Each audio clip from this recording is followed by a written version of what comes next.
মৃত মানুষকে নিয়ে আপনার ভয় আছে, থাকতেই পারে। কিন্তু যদি সেই মৃতদেহই একদিন আপনার কাছে ফিরে আসে আর আপনাকে বলে আমাকে ছুঁয়ো না, তখন?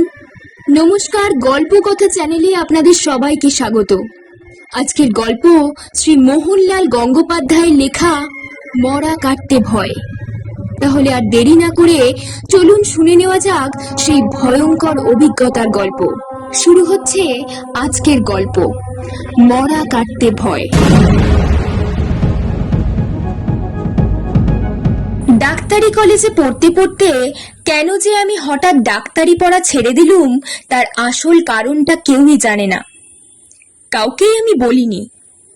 তখন আমার বলার কোনো উপায় ছিল না, বললেও হয়তো কেউ বিশ্বাস করতেন না। গুরুজনেরা জানতেন মরা কাটবার ভয়ে ডাক্তারি পড়া আমি ছেড়ে দিয়েছি। পাড়াপড়শিদের ধারণা হয়েছিল আমি অকর্মণ্য ফাঁকিবাজ, সেইটাই আসল কারণ।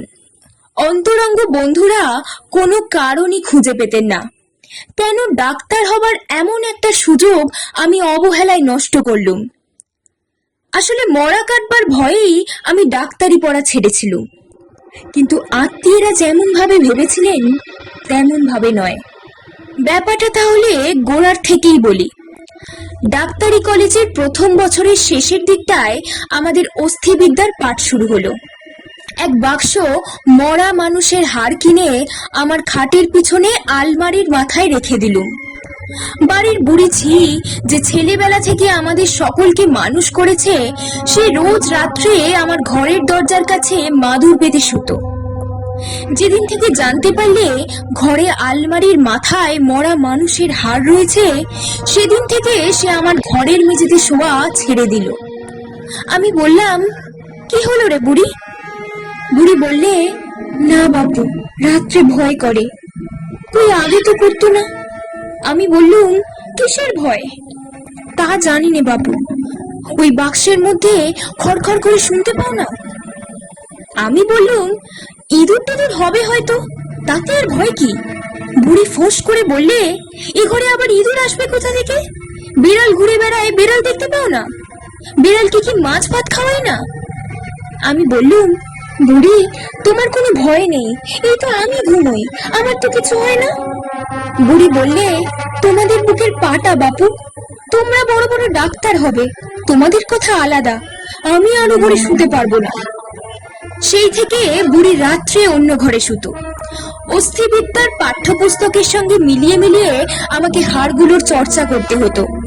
বুড়ি যখন উকি মেরে দেখে যেত একখানা মরার হাড় পরম যত্নে কোলে রেখে আমি তার উপর পেন্সিলের দাগ মারছি, তখন সে আমাকে নব্য ডাক্তার না ভেবে কাপালিক টাপালিক কিছু একটা ভাবতো নিশ্চয়।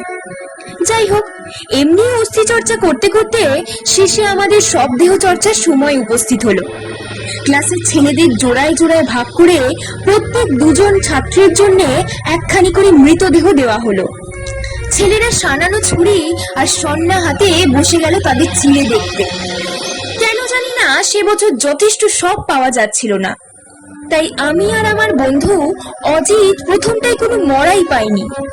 একটার পর একটা মরা এসে সব ব্যবচ্ছেদ গৃহের একন থেকে ওকন অব্দি জমা হয়ে উঠতে লাগলো। অজিত আর আমি তখনও কিন্তু খালি হাতে বসে। অজিত ছেলেটিকে আমি ডাক্তারি কলেজে ভর্তি হবার আগে চিনতুম না, কিন্তু এখানে ভর্তি হয়ে অবধি তার সঙ্গে আমার খুবই বন্ধুত্ব হয়েছে। বলতে কি, ডাক্তারি কলেজে সেই আমার শ্রেষ্ঠ বন্ধু ছিল। অজিতের সঙ্গে আলাপ হওয়ার কিছুদিন পরেই আমি একদিন তাদের বাড়ি গিয়েছিলাম। অজিতের দুই দিদি সুনীতি আর প্রকৃতি তখন তাদের আসন্ন এমএ পরীক্ষার পড়া নিয়ে খুব ব্যস্ত। অজিতের চেয়ে তারা ৩-৪ বছরের বড়। দুই বোনের বয়সের তফাৎ বছরখানিক হবে, কিন্তু দুজনে বারবার স্কুলে এবং কলেজে একই ক্লাসে পড়ে এসেছে, তাই এমএ পরীক্ষাও দিচ্ছেন একই সঙ্গে। এরকম সুন্দরী মেয়ে আমার খুব কমই চোখে পড়েছে, হয়তো দেখিনি কখনো। আমাদের বাড়িতে এবং আত্মীয়দের মধ্যে যারা বেশ নাম করা সুন্দরী, তারাও এই দুই বোনের তুলনায় কিছুই নন।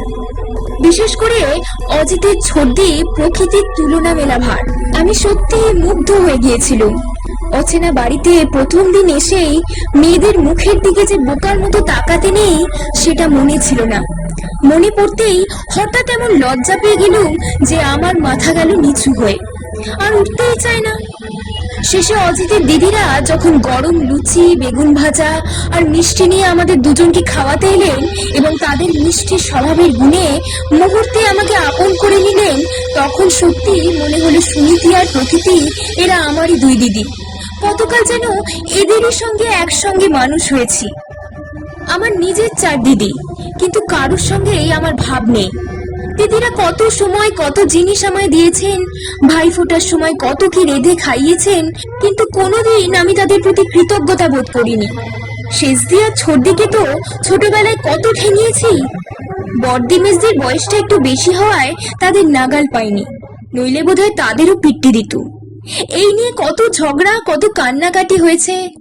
মারামারি ঝগড়ার জন্যে কোনোদিন আমার ক্ষোভ হয়নি। সেদিন কিন্তু সেই লুচি আর বেগুন ভাজার থালা গ্রহণ করে আমার মন কৃতজ্ঞতায় নুইয়ে পড়ল। সেদিন থেকে আমি অজিতের বাড়ির আর এক ছেলে হয়ে গেলুম। বাড়িতে এসে দিদিদের বললুম আমার নতুন দিদিদের কথা। তারা তো হিংসে জ্বলে মরল। শেষদি বললে, হ্যাঁ, রেখে দে তোর প্রকৃতি দি, ছোট পিসির চেয়ে সে নাকি সুন্দরী। ওই তো দেখেছি তোর অজিতকে, ওরই তো বোন, কত আর হবে। জানতুম দিদিদের মনে অসীম আগ্রহ জাগবে। অজিতের দিদিদের দেখবার জন্য সবাই ছটপট করে উঠবে। আমিও তাই বাড়িয়ে বাড়িয়ে তাদের গুণ বর্ণনা করলুম। শেষে ঠিক হলো সুনীতিদি আর প্রকৃতিদির পরীক্ষা হয়ে গেলেই একদিন তাদের আর অজিতকে আমাদের বাড়িতে নেমন্তন্ন করা হবে। আমি গিয়ে বলে এলুম। সুনীতিদি প্রকৃতিদি তখনই রাজি হয়ে গেলেন, কিন্তু ওই রাজি হওয়া পর্যন্তই হলো। আমাদের বাড়িতে আসা বা দিদিদের সঙ্গে আলাপ হওয়া কিছুই হয়ে উঠল না। সুনীতিদিদের পরীক্ষা শেষ হবার আগে থেকেই জরুরি তাগিদ আসছিল তাদের মিরাটবাসী মাসির কাছ থেকে, যাতে পরীক্ষা দিয়েই তারা মিরাটে আসে। মাসি উত্তর ভারত প্রদক্ষিণ করবার জন্য দিন স্থির করে বসে আছেন। বঞ্ঝিরা এলেই তাদের নিয়ে বেরিয়ে পড়বেন। সুতরাং সুনীতিদি প্রকৃতিদির পরীক্ষা যেদিন শেষ হলো সেই দিনই রাতের ট্রেনে 2 বোন চলে গেলেন মিরাটে। কথা দিয়ে গেলেন ফিরে এসে আমাদের বাড়িতে যাবেন। তারপরে ঘটল সেই ভয়ঙ্কর দুর্ঘটনা। উত্তর ভারত ভ্রমণকালে এক অন্ধকার রাতে নির্জন এক নদীর ধারে তাদের ছুটন্ত ট্রেন লাইন ফসকে জলের উপর উল্টে পড়ল। ট্রেন যাত্রীর মধ্যে কতজন যে মারা পড়ল তার সঠিক কোনো হিসেব পাওয়া গেল না। প্রকৃতি আর মাসিমার কোনো পাত্তাই পাওয়া গেল না। শুধু সুনীতিদির দিন 15 হাসপাতালে ভুগে মাথায় পট্টি বেঁধে কলকাতায় ফিরে এলো। পট্টি যখন খোলা হলো তখন দেখা গেল তার একটি চোখ আর নেই। তাছাড়া সুন্দরী বলে তাকে আর চেনা যায় না, কোনোদিন যাবেও না। সুনীতিদের মুখ দিয়ে বেরিয়ে গেল, ওদের সঙ্গে আমি তো এলো গেলে পারতুম। এরপরে সুনীতিদের বা প্রকৃতিদের আমাদের বাড়িতে আসার আর প্রশ্নই উঠল না। অজিত ছেলেটি ছিল খুব সংযত, খুব চাপা। তার মনের মধ্যেকার তোলপাড় সে চাপা দিয়ে কলেজে তখন নতুন গেয় অস্থিবিদ্যার চর্চা হচ্ছে, তাতেই মনোনিয়োগ করলেন। কলেজের প্রায় কেউই তার পারিবারিক দুর্ঘটনার কথা জানতে পারলে না। আমাকেও বলে দিলে এ নিয়ে কারো সঙ্গে আলোচনা না করতে। অজিতের সঙ্গে আমার কদিনেরই বা আলাপ, তারই মধ্যে এতগুলো ঘটনা ঘটে যাওয়ায় আমার মনে হতো যেন কত বছরের আলাপ অজিতের সঙ্গে। কেমন করে জানি না এইসবের পরে অজিতের উপর আমার একটা মস্ত টান গিয়ে পড়ল। মনে হলো অজিতের মতো এমন প্রিয় বন্ধু আমার আর নেই। অজিতের সঙ্গে তাই প্রাণ ভরে মিশতুম, লেখাপড়াও করতুম প্রায় একই সঙ্গে। দুজনে মিলে অস্থিবিদ্যার চর্চা করতুম এক জায়গায় বসে। অজিত আমার মুখস্থ ধরত, আমি ধরতুম অজিতের। আমাদের লেখাপড়া বেশ ভালোই চলছিল। কতদিনে একখানা শখ পাবো যার ত্বক, পেশি ও শিরা উপশিরাগুলোকে আলাদা করে ছাড়িয়ে ছাড়িয়ে দেখবো আমাদের বই পড়া মুখস্থ বিদ্যের সঙ্গে মিলছে কিনা। এই নিয়ে অজিতের সঙ্গে প্রায়ই আমার আলোচনা হতো। আমরা মরা না পেয়ে সত্যি একটু অসহিষ্ণু হয়ে উঠেছিল। অন্য ছাত্রদের শবচ্ছেদের মাঝে মাঝে উঁকি মেরে দেখতুম বটে, কিন্তু তাতে মন উঠত না। সে বছরের কোর্স অনুযায়ী আমাদের ব্যবচ্ছেদ করার কথা এককানি করে হাত। অজিতকে তাই আমি বলতুম, ওরে একটা পুরো মানুষ না পাওয়া যাক, একখানা ছেঁড়া হাতও জোটে না আমাদের ভাগ্যে। অজিত বলতো, অত যদি তোর তড়িঘড়ি কাট, তবে আমারই একখানা হাত কাট। এইভাবেই চলছিল।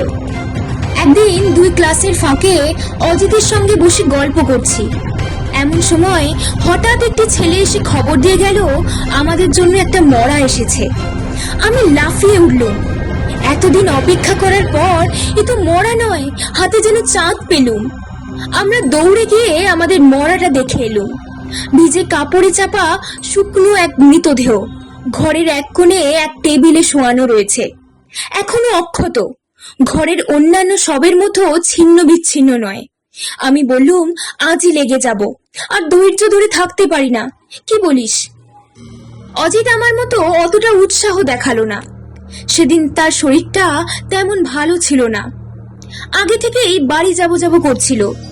তাকে আমতা আমতা করতে দেখে আমি বললুম, অজিত, তুই বরং আজ বাড়ি যা, তোর শরীর খারাপ, ভালো করে ঘুম দে তো। আমি আজ ক্লাসের পর মরাটাকে তৈরি করে রাখবো, একটু আধটু আঁচড়ও পারি তো দেব। তারপর কাল থেকে দুজনে শকুনির মতো ঝাঁপিয়ে পড়া যাবে লাশটার উপর। সেদিন শেষ ক্লাসের পর অজিত বাড়ি চলে গেল, আর আমি একটু হাত মুখ ধুয়ে চা খেয়ে তৈরি হয়ে নিতে লাগলুম সব ব্যবচ্ছেদের প্রথম অভিযানের জন্য। বেশ পেট ভরে চা বিস্কিট রুটি খেলুম, যেন কোনো উৎসবে যাচ্ছি। তারপর কাটাকুটির যন্ত্রের বাক্সটা বগল দাবা করে চললুম মরার ঘরের দিকে। বিকেল হয়ে গিয়েছিল, সন্ধ্যার খুব দেরি নেই। অন্য ছাত্রীরা দিনের বেলাতেই নিজেদের কাজ সেরে নিয়েছিল। মরার ঘরে কেউই ছিল না, ঘর খালি। শুধু দেখলুম আমাদের মরার টেবিলের কাছে একজন মহিলা দাঁড়িয়ে আছেন। প্রথমটা মনে হলো হাসপাতালের কোনো নার্স অথবা উঁচু ক্লাসের কোনো ছাত্রী হবেন, কিন্তু যেরকম ভাবে নিচু হয়ে তিনি এক মনে আমার মরাটাকে পরীক্ষা করছিলেন, তাতে কেমন যেন একটা আশ্চর্য লাগলো। এমন ভাবে মরাটার মধ্যে দেখবার কি আছে? আমি আস্তে আস্তে এগিয়ে গেলুম। মহিলাটি আমায় দেখতে পাননি। যখন খুব কাছে এসেছি, তখন হঠাৎ আমার উপস্থিতি অনুভব করে একটু চমকে উঠে সরে গেলেন। আমি দেখলুম তার মুখে যেন একটা অপরিসীম ক্লান্তি এবং দুঃখের ছায়া। এরকম একটা মুখ দেখব বলে আশা করিনি। হঠাৎ তাই কিছু বলতে পারলুম না। আমি কথা বলবার আগেই মহিলাটি মুখ খুললেন। তিনি বললেন, আপনারই লটে বুঝি এই সবটি পড়েছে? আমি বললুম, হ্যাঁ, কেন বলুন তো? তিনি বললেন, আপনাকে একটি অনুরোধ করছি, এ মরা আপনি কাটবেন না। কোথায় যেন একটা ভুল হয়েছে। এটা বেওয়ারিশ লাশ নয়, এ আমারই এক আত্মীয়ার দেহ। কি করে এখানে এলো আমি বুঝতে পারছি না। আমি কর্তৃপক্ষের সঙ্গে দেখা করে এই লাশ এখান থেকে সরিয়ে ফেলার ব্যবস্থা করব। তার আগে আপনাকে অনুরোধ, এর গায়ে হাত দেবেন না। এই বলে এই মহিলা ব্যস্ত হয়ে দ্রুত পদে ঘর পার হয়ে দরজা দিয়ে বেরিয়ে গেলেন, বোধহয় কর্তৃপক্ষেরই উদ্দেশ্যে। যন্ত্রের বাক্স হাতে স্তব্ধ হয়ে আমি খানিকক্ষণ বসে রইলুম। তারপর হতাশ মনে ঘর থেকে আস্তে আস্তে বেরিয়ে এলুম। বেরিয়েই দেখি শীতের আকাশ কালো করে মেঘ জমেছে, একটা ভিজে হাওয়া বইতে শুরু করেছে। প্রথমেই চললুম আমি অজিতকে খবর নিতে। হাতে লাশ পেয়ে এমন ভাবে হাতছাড়া হয়ে যাবে এরকম নিরাশ জীবনে আমি কখনো হইনি। অজিতের বাড়ি পৌঁছতে পৌঁছতে বৃষ্টি এসে গেল। দৌড়ে গিয়ে যখন তাদের বাড়ির মধ্যে ঢুকলুম, তখন কাপড় জামা ভিজে গেছে। অজিতের মা আমায় শুকনো কাপড় দিলেন এবং বললেন অজিত এখনো বাড়ি ফেরেনি। অজিত একটু পরেই ফিরল ভিজতে ভিজতে। তার এই অদূরদর্শিতার জন্যে আমার কাছে বকুনিও খেলো। অজিতের মাও বকলেন। অজিত বললে, বাড়ি এলেই তো বন্দি, তাই আড্ডা টাড্ডা সেরে ফেললুম, এইবার মুড়ি দিয়ে শুয়ে পড়বো আর কি। বিছানায় ঢলে পড়তেই অজিতের তেড়ে জ্বর এলো। আমি তাকে সংক্ষেপে সেদিনের ঘটনাটার উল্লেখ করে বললুম, আবার কতদিনে একটা বেওয়ারিশ লাশ পাওয়া যায় দেখ। অজিত বললে, দুঃখ করিস নে, জ্যান্ত মানুষ হাতছাড়া হয়ে যায়, এ তো একটা মরা। অজিতকে আর না বকিয়ে সেদিন আমি বাড়ি ফিরে গেলুম। মন বড় চঞ্চল হয়েছিল। আমার ন্যায্য অধিকারে কে যেন হাত দিয়েছে, তাই যেমন বিরক্ত বোধ করছিলুম, তেমন আবার সেই মহিলাটির দুঃখক্লান্ত মুখের কথা মনে করে মায়াও করছিল। আহা, বেচারার আত্মীয়ার দেহ তার সদ্গতি না হলে তিনিই বা শান্তি পাবেন কোথা থেকে? আচ্ছা, কেমন করে তিনি দেহটার সন্ধান পেলেন? সেইটাই আশ্চর্য। নিশ্চয়ই অনেক দিন ধরে ওত পেতেছিলেন। যেমনি টেবিলে লাশ আসা অমনি এসে ছু মেরে পড়েছেন। কিন্তু এই কেশহীন বর্ণহীন শুষ্ক কঠিন মৃতদেহ একে শনাক্ত করলেন কি করে? বাহাদুরি আছে বলতে হবে। নানা চিন্তায় রাত্রে ভালো ঘুম হলো না। সকালে একটু বেলা করে উঠে মুখে ভাত গুজে কলেজে গেলুম। প্রথমেই খোঁজ নিলুম আমার মরা সরানো হয়েছে কিনা, কেউ সে লাশ দাবি করেছে কিনা। আশ্চর্য হয়ে গেলুম যখন শুনলুম কেউই লাশ দাবি করতে আসেননি। শুনলুম এতদিন পরে এই লাশ দাবি করবার কারোরই নাকি অধিকার নেই। দাবি করার সময় বহুদিন হলো পেরিয়ে গেছে। মৃতদেহ এত বিকৃত হয়ে গেছে যে তাকে এখন শনাক্ত করাও অসম্ভব। করলেও কর্তৃপক্ষ তা মানবে না। শুনে আমার খারাপ লাগলো, মহিলার জন্য দুঃখ হলো। মরাটা শুনলুম পাওয়া গিয়েছিল বিহারের কোনো এক অঞ্চলে। পুলিশের কাছে বহুদিন পড়ে থাকার পর লাশটা বেয়ারিশ বলে ঘোষণা করে স্থানীয় ডাক্তারি কলেজে দেওয়া হয়। কিন্তু সেখানে অতিরিক্ত লাশের প্রয়োজন না থাকায় কলকাতায় চালান করে দেওয়া হয়েছে। অন্য ছাত্রীরা সব ব্যবচ্ছেদ গৃহে গেল যে যার মরার কাছে। পাছে মহিলা এসে দাঁড়ান এই ভেবে আমি গেলুম না। কিন্তু সারা দিন মহিলার কোনো খোঁজ পাওয়া গেল না। আমি তখন এই ভেবে নিশ্চিন্ত হলুম যে তিনি বোধহয় নিরাশ হয়ে তার দাবি ত্যাগ করেছেন। ক্লাসের শেষে আরো একবার খোঁজ নিলুম যে তিনি এসেছিলেন কিনা। শুনলুম আসেননি। মরাটা কাটতে পারি কিনা জিজ্ঞাসা করাতে উত্তর পেলুম আলবাত পারি। ও দেহের সম্পূর্ণ অধিকার আমাদের কলেজের সব ব্যবচ্ছেদগারের, আর কারুর নয়। এই শুনে আমার আবার মরা কাটার উৎসাহ ফিরে এলো। গোড়ায় ভেবেছিলুম অজিতের জ্বর সেরে গেলে দুজনে একসঙ্গে কাজ আরম্ভ করব, কিন্তু হাত নিষ্পিস করে উঠল। মনে হলো আজ অন্তত দু একটা আঁচড় মেরে কাজটা আরম্ভ করে দেওয়া যাক। এই ভেবে মরার ঘরে গিয়ে ঢুকলুম। সেদিনও ছাত্রীরা যে যার কাজ শেষ করে চলে গিয়েছিল।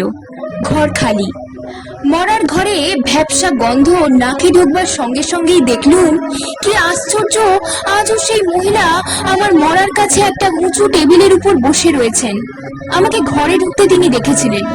মনে হলো আমারই জন্য যেন অপেক্ষা করছিলেন। আমি তার কাছে যেতেই বললেন, দেখুন, এই দেহ আপনি কাটতে পারেন, কিন্তু অজিত যেন না ছোঁয়ে।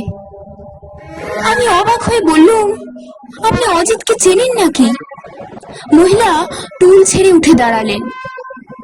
একটু থেমে একটা নিঃশ্বাস নিলেন। তারপর বললেন, এ দেহ অজিতের দিদি প্রকৃতির। সে কি? কিসের যেন একটা প্রচন্ড ধাক্কা খেলুম।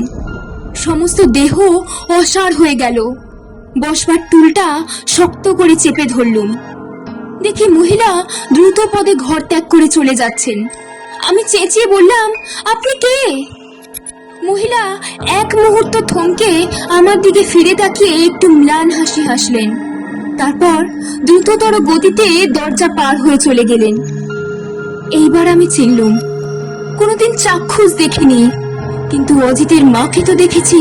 সেই কপাল, সেই চোখ, অজিতের মিরাটের মাসি, যিনি ট্রেন দুর্ঘটনায় মারা গেছেন। তিনি ছাড়া আর কেউ নয়। একা আমি সব ব্যবচ্ছেদ গৃহের মধ্যে।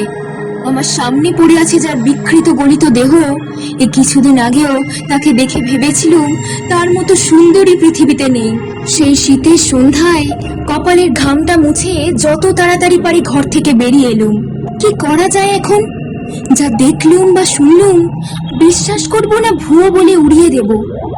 ভুয়োই হোক আর সত্যিই হোক, অজিতকে কিন্তু মরা ছুটে দেওয়া হবে না। আমিও যে ছোব না তাও একরকম প্রায় স্থির। চললুম সোজা অজিতের বাড়ি। অজিতের মার সঙ্গে দেখা হতেই তিনি বললেন, অজিতের জ্বরটা আজও বেড়েছে, ঘুমোচ্ছে বোধহয়। সুনীতি ঘরে আছে, যাও বাবা, তুমি দেখে এসো। অন্ধকারাচ্ছন্ন ঘর। বারান্দা দিয়ে পা টিপে টিপে ঘরের দিকে এগিয়ে গেল। শীতের আকাশের কালো মেঘে বারান্দাটাও আবছা আধারে ঢাকা। সেখানে দাঁড়িয়ে একটু থমকে ঘরের মধ্যে উঁকি মারলুম। দেখলুম অজিত ঘুমোচ্ছে। বুকের উপর একখানা হাত নিঃশ্বাসের সঙ্গে উঠছে আর নামছে, কিন্তু তার মাথার কাছে দাঁড়িয়েও কে? সুনীতিদি তো নয়, ও যেন প্রকৃতিদি, স্পষ্ট হুবহু ঠিক আগের দিনের মতো। অজিতের সেই ছোটদি যে আমায় গরম লুচি আর বেগুন ভাজা খাইয়েছিল। মাথাটা কেমন ঘুরে উঠল। চোখ মুছতে মুছতে অন্ধকার ঘরের মধ্যে আস্তে আস্তে ঢুকলুম। যখন অজিতের মাথার কাছে এলুম তখন দেখলুম সুনীতিদি দাঁড়িয়ে দাঁড়িয়ে নীরবে তাকে বাতাস করে চলেছেন। আমি ফিস ফিস করে বললুম, অজিত এখন ঘুমোচ্ছে, আমি যাই, কাল আবার আসবো। সুনীতিদি কিছু বললেন না, শুধু একটু ঘাড় নাড়লেন। তারপর দিনই আমি বাড়িতে বললুম, আমার দ্বারা মরা কাটা চলবে না, আমি ডাক্তারি পড়া ছেড়ে দেব। প্রথমটা খুব আপত্তি উঠল, কিন্তু আমি দৃঢ় প্রতিজ্ঞ। সবাই যখন বুঝলেন আমাকে টলানো যাবে না, তখন বললেন, যা খুশি করো। আমিও সেই দিনই কলেজের প্রিন্সিপালের সঙ্গে দেখা করে আমার নাম কাটিয়ে এলুম। প্রিন্সিপাল একটু অবাক হয়ে কারণ জানতে চাইলেন। আমি সংক্ষেপে বললুম, আমার ভালো লাগছে না। এ নিয়ে আর কোনো কথা হলো না। অজিতের অসুখ কিন্তু বেড়ে চলল। শেষে এমন অবস্থা হলো যে আজ যায় কি কাল যায়। যাই হোক, অজিত কিন্তু শেষ অবধি টিকে গেল। বহুদিন ভুগে যখন সে সেরে উঠল তখন কলেজে ছুটি। নতুন সেশন কিছুদিনের মধ্যেই আরম্ভ হবে। আমি তো কলেজ ছেড়েই দিয়েছি। অজিতেরও একটা বছর নষ্ট হলো। অজিতকে এতদিন আমার ডাক্তারি কলেজ ছাড়ার কথা বলিনি। সে শুনে বললে, কেন, কি হয়েছিল? আমি সংক্ষেপে বললুম, মরা কাটা আমার দ্বারা হবে না। অজিত অবাক হয়ে বললে, সে কি রে, তোর অত উৎসাহ ছিল, মরার জন্য যে শকুনের মতো বসেছিলি, মনে নেই? বিষয়টা নিয়ে আলোচনা করবার আমার আদৌ ইচ্ছে ছিল না। আমি বললুম, যা হবার হয়ে গেছে, এবার আমি অন্য কিছু পড়ব। অজিত বললে, আমিও তবে ডাক্তারি পড়া ছাড়লুম। আমি বললুম, বাহ, তা কেন? আমার না হয় মরা কাটাকে ভয়, তুই কেন ছাড়বি? অনেক বোঝাবার পর অজিত শেষটায় রাজি হলো। বললে, যাক, তবে তোর কথাই শুনলুম, কিন্তু তুই যে অমন ভীতু তা তো জানতাম না। সে আজ বহু বছরের কথা। তারপর থেকেই অজিতের সঙ্গে আমার ছাড়াছাড়ি। এখন সে কোথায় জানি না, নিশ্চয়ই কোথাও ডাক্তারি করছে। যে পথে আমরা একসঙ্গে চলতে শুরু করেছিলাম, মনে করেছিলাম এইভাবে চিরদিন চলবো দুই বন্ধুতে, তা যে কেন হঠাৎ দুর্মুখ হয়ে দুদিকে চলে গেল তার আসল রহস্য এতদিন শুধু আমারই কাছে গোপন ছিল। আজ তা প্রকাশ করতে গিয়ে দেখছি সমস্ত জিনিসটা গল্পের মতো শোনাচ্ছে। এতে আজ আর কারো কোনো ক্ষতি হবে না জেনে আমার গোপন ইতিহাস লোকচক্ষে মেলে ধরল। সব রহস্যের উত্তর হয় না, কিছু রহস্য শুধু একটা প্রশ্ন রেখে যায়। আজকের গল্পটা যদি আপনাকে শেষ পর্যন্ত আটকে রেখে থাকে তাহলে কমেন্টে জানাবেন। আপনি সেই জায়গায় থাকলে আপনি কি সেই মৃতদেহটাকে ছুতেন? আর এমনই অদ্ভুত রহস্যময় আর গা ছমছমে বাংলা গল্প শুনতে আমাদের ইউটিউব চ্যানেলটি সাবস্ক্রাইব করে পাশে থাকুন। আজকের গল্প পাঠিয়েছিল রিম, অর্থাৎ আমি, এবং সাউন্ডে চিরঞ্জিত। আবার দেখা হবে অন্য এক গল্পে। ততদিন পর্যন্ত ভালো থাকুন, সুস্থ থাকুন।